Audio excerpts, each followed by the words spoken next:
Well, good afternoon. It's Monday. Welcome to Get Real with Rick Dancer. I'm doing a little promotion here for, I got to get used to the way, yeah, Northwest Burgers, just because they're my friends and I love them.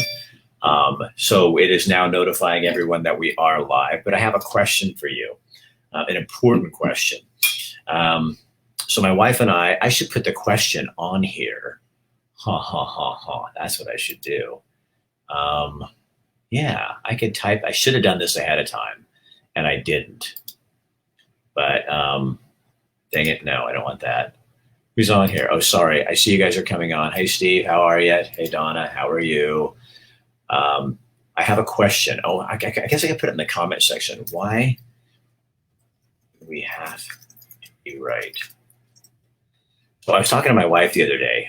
Hello from Newport. Hey, Dawn, what are you doing over there?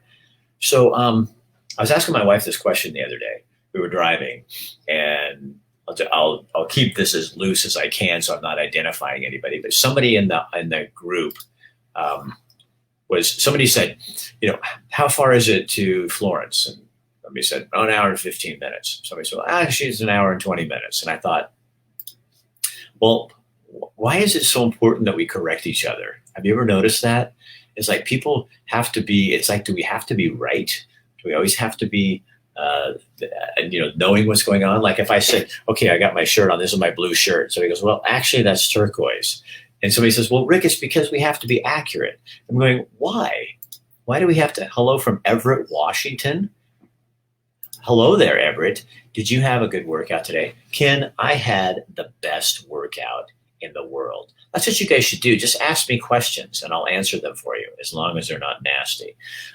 We did. I have, it's the first time I've been back to the gym when there was a group of people there in the class. And I mean, we were so excited. Donna's a fisherman, is out fishing for salmon right now. You're out in the ocean? Seriously? And I'm out there with you? Why didn't you take me? Seems to be worse as you get older. Yeah, I think you're right. What compensating for inadequacies? Is that what people do it for? Matt Kendall. Hey, if you guys are looking for a realtor, Matt's my friend. He's a horrible realtor. I was just saying if you're looking for a realtor. No, I'm kidding. He'd be I'd trust him with my life. If you were looking for a realtor, he is the man. He's the guy you should check into because he's super smart. He's super kind. And I know he's really honest. No, LOL. This is Laura. Oh, Laura is at the Facebook and Dawn is out fishing. So Laura, should I go ahead and give you my address? Because I could give you my address so you can send me the fish if you want. But how's the hand feeling? Well, that's it. That's the scar. And see how it looks kind of shitty? And see how it's kind of like right there? Hurts like hell. So I must have bruised it and on the back. But I took the thing off, my brace, because it bothers it. It makes it hurt more. Come visit our Newport Discovery Zoo tomorrow. I'm not going to be down there. I have work to do. I'm going to be here. I'm putting together a video, so I can't. Are you home or at your office? This is my office. It looks like my home, doesn't it? See my cool little desk over there? That's like an old, I'll show you. See? Opens up like that. Isn't that cool? So that's where my wife comes in and works. That's how. So how long before you can work out your broken wrist? They said 6 to 8 weeks, but I'm working out. I just don't do anything with this arm, and it's getting wimpy. It's getting really weak. My tattoo's starting to look saggy. Everyone thinks they are right these days. Weird, since there is so much information out there. Exactly, Jeremy. And everybody has to be telling you what it is. Waiting for my gal friend to arrive at the water to go paddle a bit. It's nice outside. It is. So you're going to meet your gal friend and you're going to paddle her at the water. Why are you telling me this? They have a sloth. Who has a sloth? No brace and sore for a while, I bet. At least you'll get those little stabilizer muscles stronger each day. Back on the bike in no time. I'm hoping. I really am. Nice. That shirt is definitely teal. Jeremy, what the, I'm gonna kick your ass. Yeah, I think you're right. I'd say teal. How did you hurt yourself? I was riding a mountain bike with my wife, and we clipped each other, um, and I went down. Come on, buddy. Oh, well, you weren't specific, Sean. So all I saw was gal, paddle, water, and I just made assumptions that are wrong. You're lucky that your office wasn't vandalized.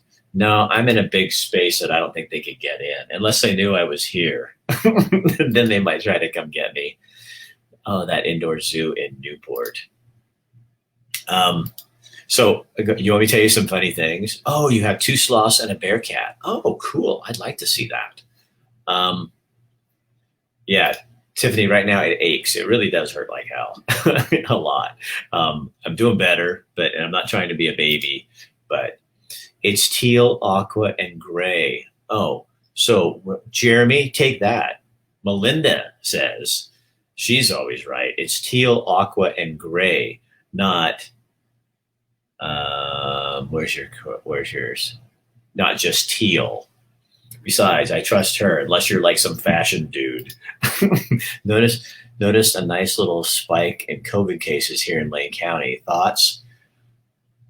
You're my honest thoughts? You're trying to get me in trouble, aren't you, Bonnie? I think you're going to have a spike because everybody stayed away, and our bodies, in my opinion, my body needs time to. I have to be around stuff in order to be immune from it. So if all of a sudden, let's say it was the regular flu was here and everybody hid, then you come out, and I'm not saying what they did was necessarily cases because people are going to come out. Ken, it's not fuchsia, and do that. I'm a teacher, so I always am right. Oh God, I have parents who were teachers, so that is not true. And then one of those cases, Bonnie, of the deaths happened like way back in the month. So I don't know what that means either. So pick a day and we will make it happen at the Newport Zoo. Okay, I will look. Absolutely, in no way.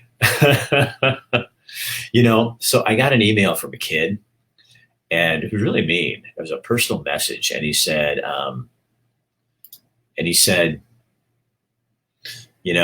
you're not wearing a mask when you go out in restaurants, and you're not doing this, and you're not doing that. So I'm unfollowing you, and I think you're a fucker, and it goes on and on and on, and all this stuff. And then I said, well, who are you, and what's it any of your business what I do? He says, you're setting a bad example, and I think you're horrible, and I'm going to tell all my friends not to follow you. And I said, well, fortunately, I don't care what other people think of me, so you can go do what you want to do. And it was really irritating. To want to be right. I agree, Andrea. And it was really irritating. And I was like, what the hell is, and why is this any of your business? And just the rudeness and the people, and I think the fear that people have. Fucker or not, we like you. Hi, Kathleen Gage. I'm a fucker. I've been told. Rick, you're wonderful in my opinion. Well, thank you. I'm not telling you that so that you can all tell me how wonderful I am. I'm really not. I'm so glad you're doing okay. Is that your office wasn't hit? Yeah, no, I'm fine. I'm not. Hey, Joshua, what's up with you, man? No, I'm just talking about life and stuff and people and it's an interesting world. I knew that, and that's why I loved you. You knew what? What? This it's so hard for me to keep. I'm 60. It's hard to keep up with a conversation. Oh, you knew I was a fucker. This is an X-rated one. Uh-oh. I'm gonna have to if I put it on YouTube, I'm gonna have to say it's not for children. Other people's opinion is none of my business. Exactly. When people have announced they're unfollowing, okay, bye. Stephanie, I have never understood that. If I'm leaving someone's page, or the people that come on and say, I just want everybody to know I'm taking a break from social media. Okay, I'll miss you. It's like, Okay, Rick Fucker, in Germany means farmer. Really? Yeah. Okay, Laura, I'm just a farmer. You're a baby. I've got you beat by years. Well, okay. So, when you get done with your walker, Kathleen, can I borrow it from you? I wish on this one you could bring people on. That'd be so fun. You guys would like Kathleen. She'll put you in your space. Oh, my man, Zach Dolan. Guys, that guy is a cool dude. And I haven't even met him yet.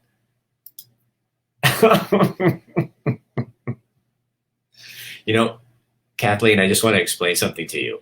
If you're going to write out fuck, you would only have one of those little asterisks and then a CK because there's not like two fuck. Fuck you. Oh, you're from the South? I may not be able to keep this one. I may have to kill this one. I might get too many people. Anyone has a right to their opinion. You have the right to ignore it. Exactly. Just say, okay, boomer. Somebody said that to me one time. I didn't know what it meant. It's a bunch of millennials on a site. And I was just like, I had a hike and strike out of that. Hey, my walker got in the way. Yeah, in the way. I can't run that much right now either because it's kind of hard to run when you have a broken wrist. Although I have done three 8-mile runs, but it kind of hurt, and it hurt my leg. Yeah, Donna, you will love Kathleen. She's crazy. I mean, she makes me look healthy. Hope all is well with you, Rick. It's doing okay. I'm doing pretty well. Kind of having, just you are a legend around here. Oh, okay. Oh, great, Stephen. I'm a legend. That's what they call old people. Kathleen, are you a legend or are you just old? I'm a legend. So there. But I'm not making fun of you, Stephen. I do appreciate that. I am getting a lot of people that are following me and really liking the fact that they say you are the most real person we know. You're authentic and you say what you feel. And I haven't always been able to be like that because when I worked in news, I had to mind my P's and Q's or Q's and P's or something. Now you have to keep this too funny. Casey. Yeah. I'm making the F word into an adjective. Okay. So, hey, any updates on the petitions for Cindy Findlay and the other family survivors? I have not, but she's had like thousands of people on that site. I will let you know. They're supposed to get back to me. My God, I just logged in to see this. Best part of my day. You're a smart man and it's funny as heck. Well, I'm not that smart. I'm not that smart. I'm seasoned. Oh, there you go. Yeah, like corned beef. Pick your perfection image, a southern drawl. Yeah, there you go. You're way more relaxed now than you were on the news. Yeah, well, you can't be that way. Can you imagine if I got on the news and said, "Oh, this fucker went out and shot somebody"? I might get in a little trouble. You grew up watching me, Stephanie? Oh my God, that was my dad. I've been in tears off of this all day. I'm done with it all. My unemployment is held up again. Brown's big announcement yesterday is too little too late, and the riots are just too much. I know. Okay, so here's the deal. I 100% understand what you're talking about. My wife had a crush on you back in high school when you were on the news. So yes, you are a legend. Are you jealous? Does she still have a crush on me? That's what I need to know. Here's the deal, guys. You know what? With all this stuff, you really have to get above it. And you're, I think. What's my thought on that?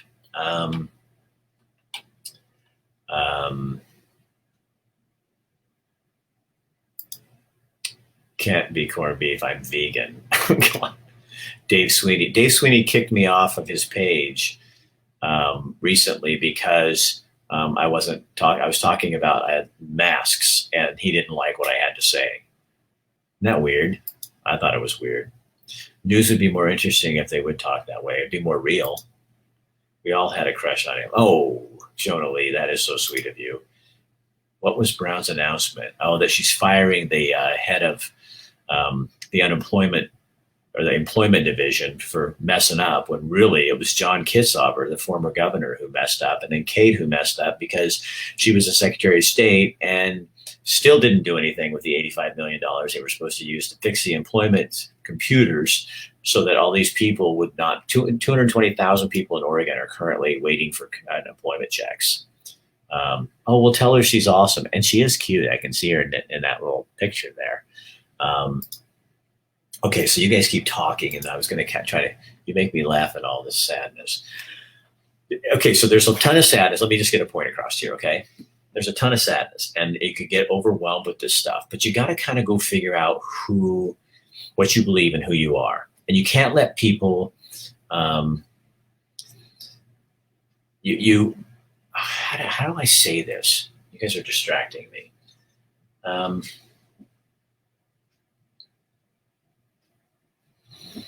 am I trying to say?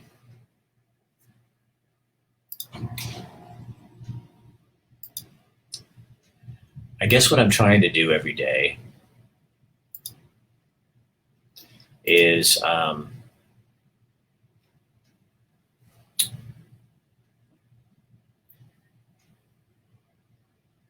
get up and I figure out, what am I going to do? Kathleen's a counselor or a coach. You have to be willing to speak your truth and not worry about judgment. Yeah, I agree. And then, I think what we forget is that we also have to be willing to listen to people. And I got a lot of people on my pages because I do listen, and I do care that they have a say. And I'm open to learning.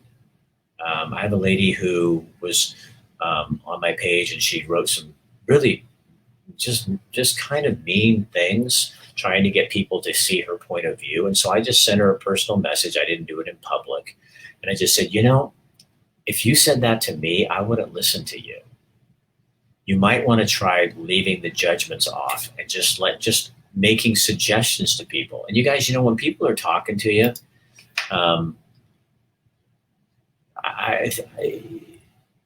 ask questions instead of giving people answers. When people ask me questions, a lot of times I'll just ask them another question, because that's where you find out where they really are. And here, I'm going to go to Kathleen again. And be willing to put ourselves in the shoes of others. Try to empathize. Yeah. To see where they see. And I agree. I think fear is a terrible motivator. It can protect us from stuff. But when people, right now, we have a whole culture of people who I think are thinking out of fear. They're operating and making decisions out of fear. And I don't know about you, but I always make really bad choices when I'm fearful.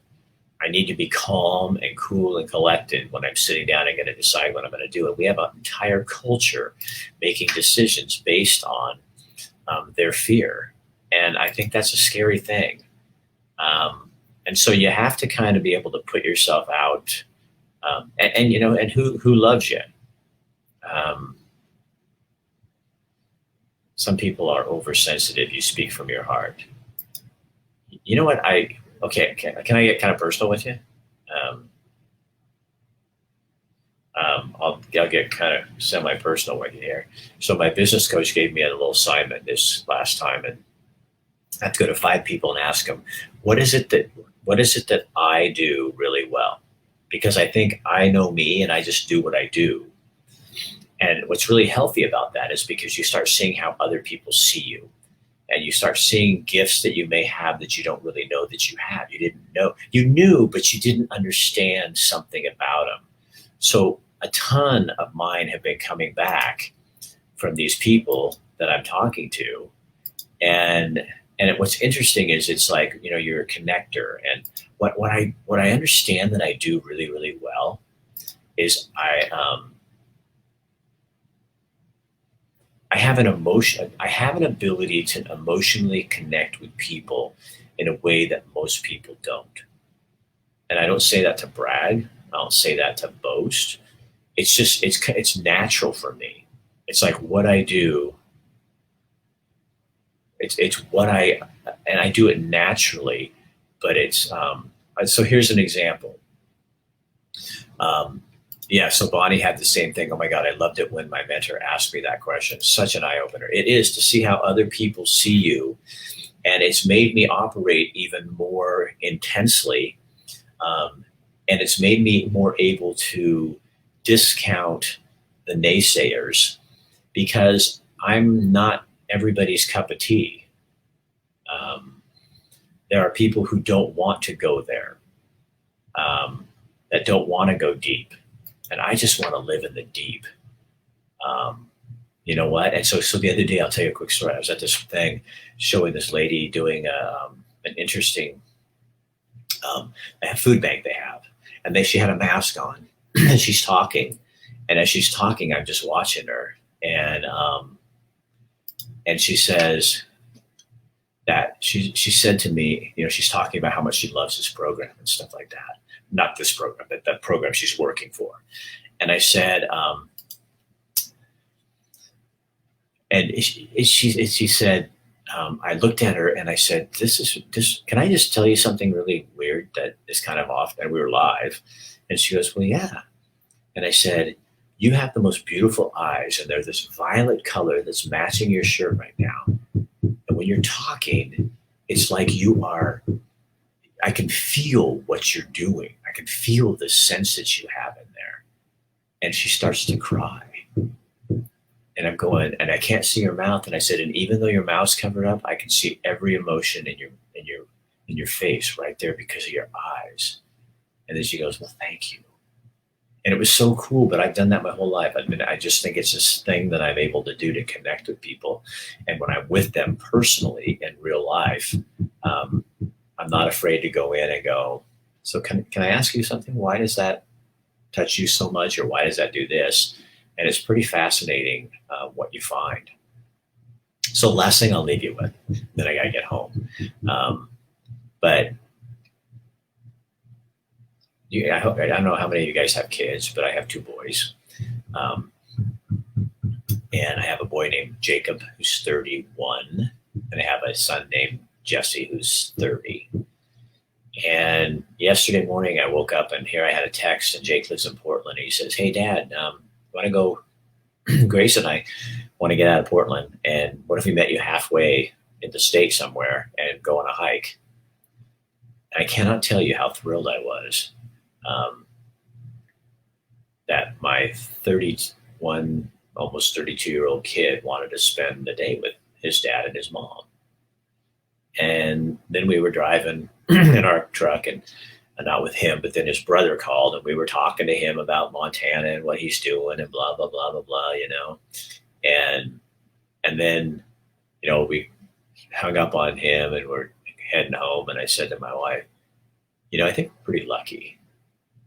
We have two boys who really love us, and they like to be around us because we don't judge them.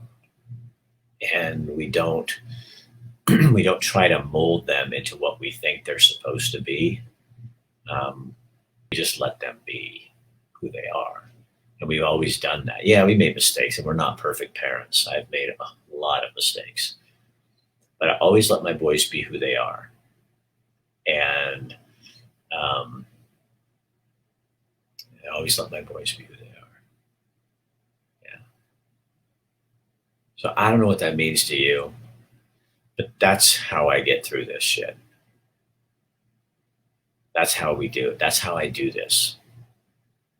I look to the people I love. I love the people that I can. I keep looking to the next moment of what I can do better.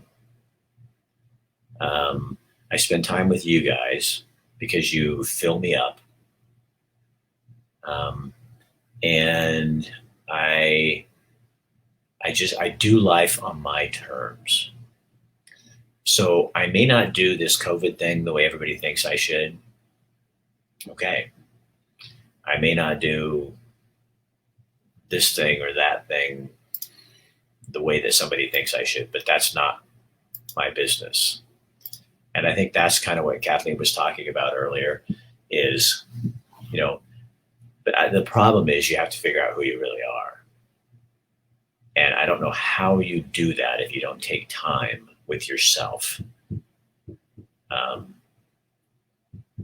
to really see who you are.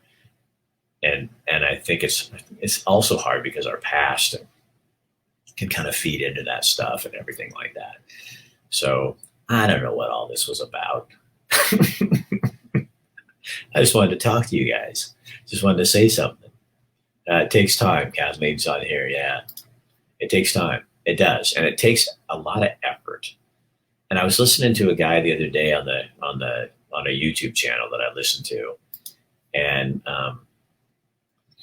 he was saying that, what if you're a skier and you go skiing, and how much risk do you take in your life? And when you go skiing, and then you come down and you all of a sudden you're on a black diamond and you're like, shit, I can't do the black diamond. But what are you going to do? You got to go down. So either you're going to slide down on your butt, or you're going to get up and you're going to go, you know what? I'm going to look forward and I'm just going to do it. That's what Kathy and I are doing now with our life.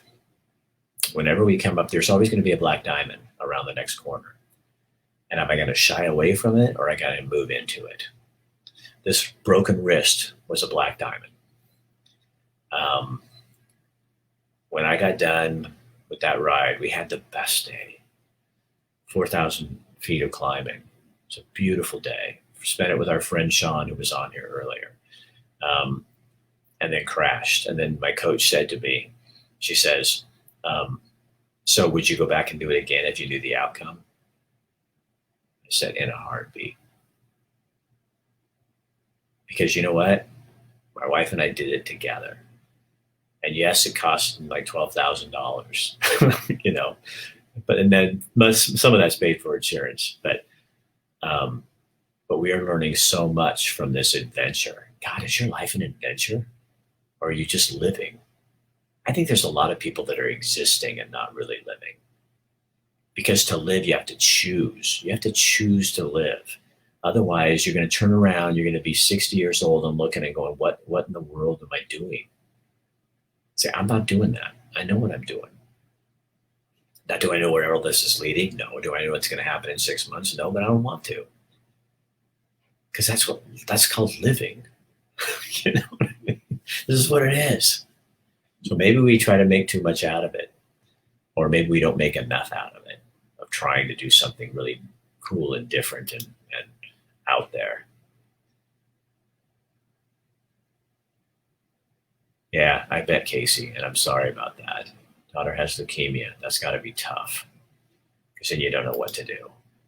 You have to choose to live, Rick to answer. I agree. Thank you, Kathleen. Yeah, you do. You got to choose to live. Otherwise, it's just going to pass you by.